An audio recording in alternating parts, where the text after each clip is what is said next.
The people are fed up. The economy worldwide has become more and more unstable. Prices are rising, wages are falling.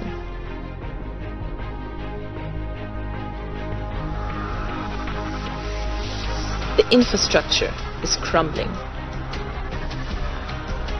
The dollar has become unreliable, and the citizens are struggling to survive.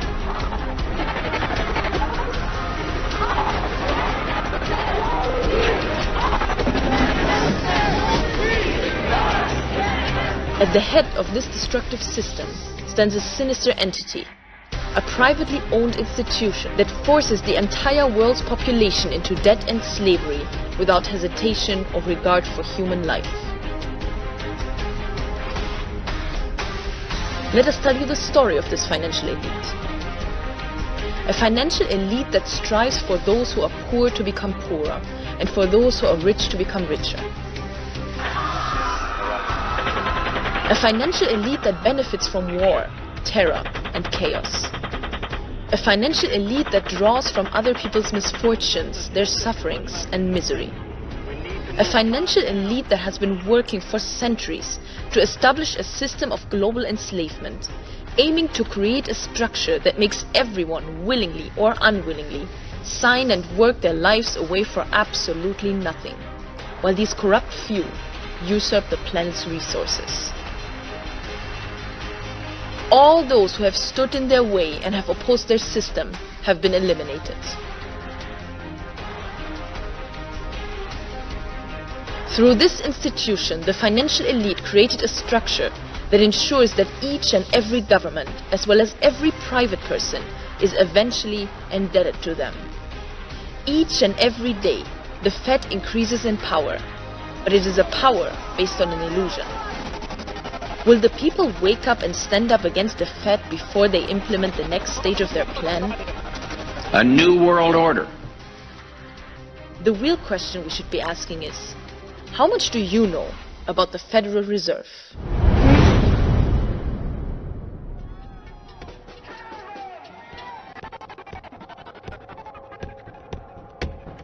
When the Federal Reserve System collapsed in 2007, we saw a glimpse of what lingers beyond the financial elite's elegant phrases and smiling faces.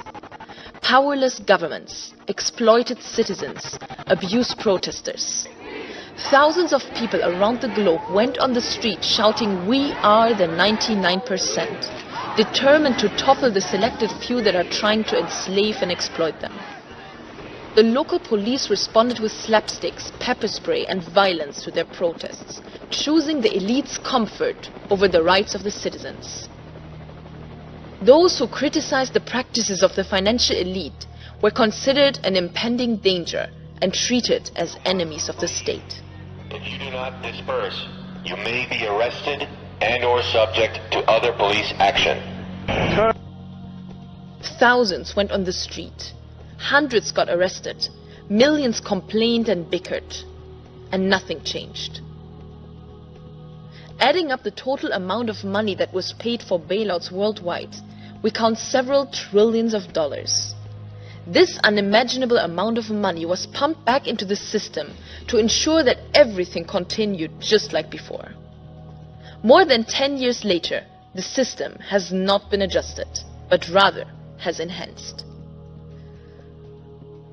The very people who caused millions to suffer continue to live in excess. They continue to earn more, request more, and gamble more. The reason for this abnormal governmental tolerance and support for the financial sector is obvious and described by former President Barack Obama himself as too big to fail. Never again will the American taxpayer be held hostage by a bank that is too big to fail. These financial institutions are so large and so interconnected that there is nobody who can overrule or account actions that they take. If they fall, the government falls. So they will never fall as long as this system stands. This is best expressed through their own admissions in the past, When the president of the Second Bank of the United States, Joseph Biden, told Andrew Jackson, "I will pull the country down. The nation will fall, the people will fall, but the bank will not fall."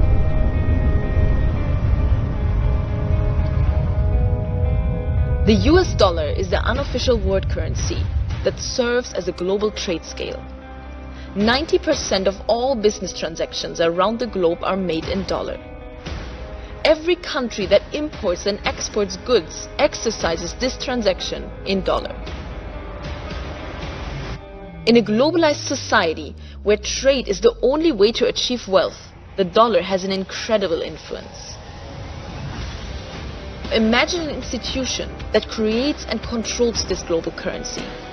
In a world like ours that revolves around nothing but money, day in, day out. Who could question the actions of the creator of this currency, of the institution that determines its value? And who could hold such an institution accountable? But hold on, isn't the US Central Bank a government agency?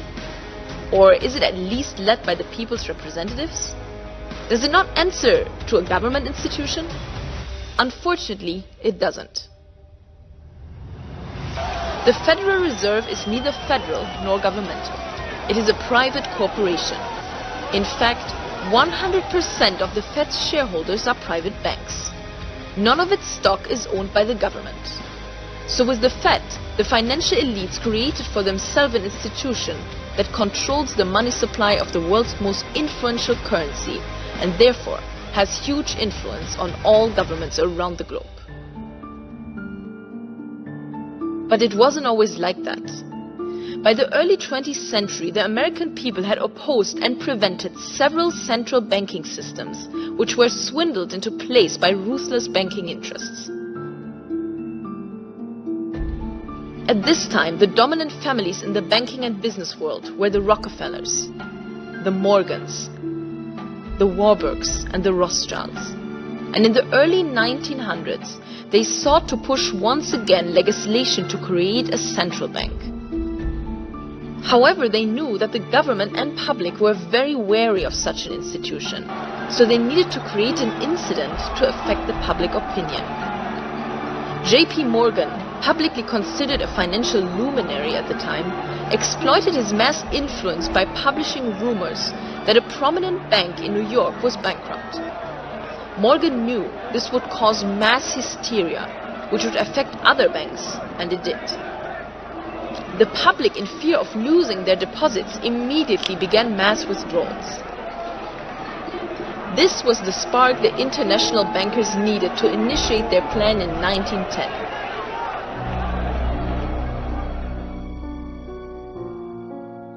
A secret meeting was held at a J.P. Morgan estate on Jekyll Island, off the coast of Georgia. It was there that the central banking bill, called the Federal Reserve Act, was written. It was written by bankers, not by lawmakers. This meeting was so secretive, so concealed from government and public knowledge, that figures who attended disguised their names when en route to the islands.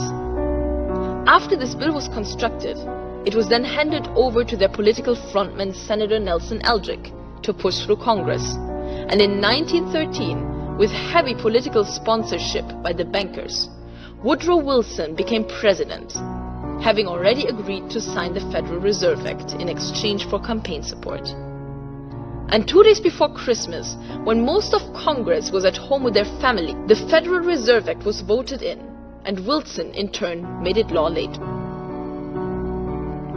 The Federal Reserve, an entirely private entity, constituted and led by private businessmen, was now in charge over the nation's money supply.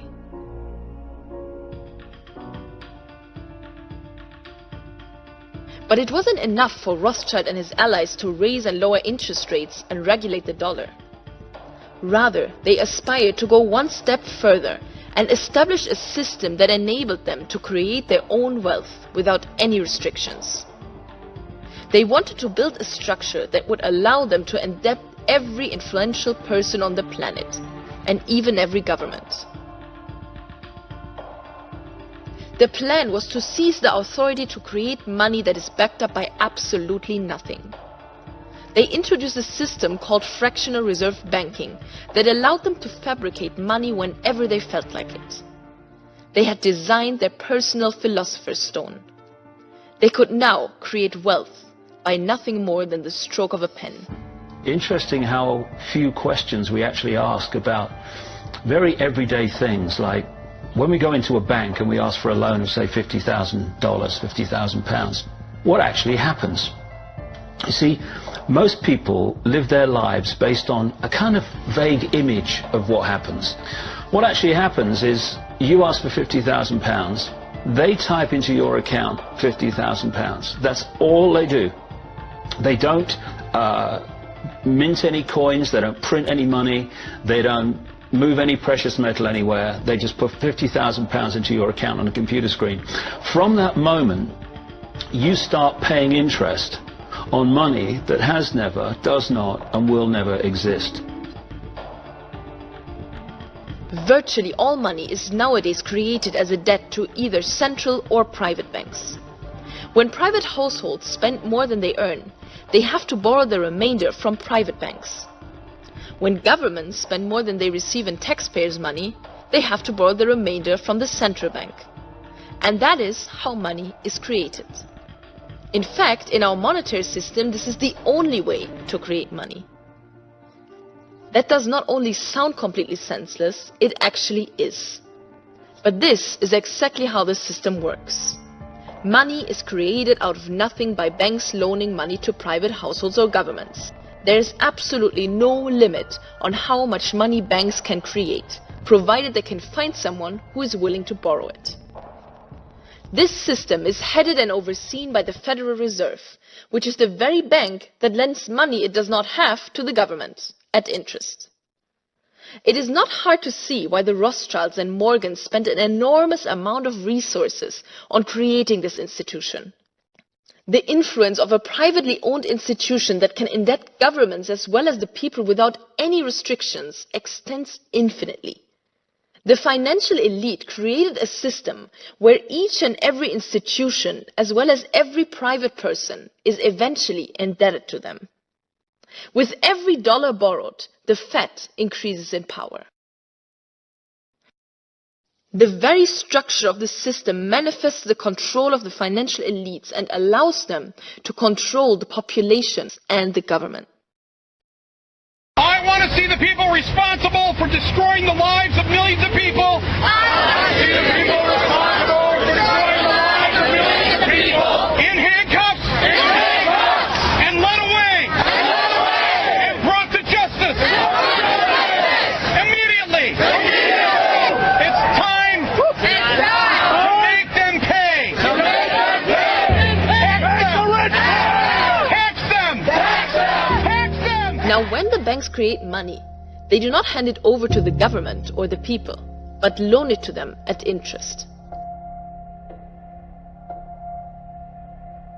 Money is privately owned and not a public good.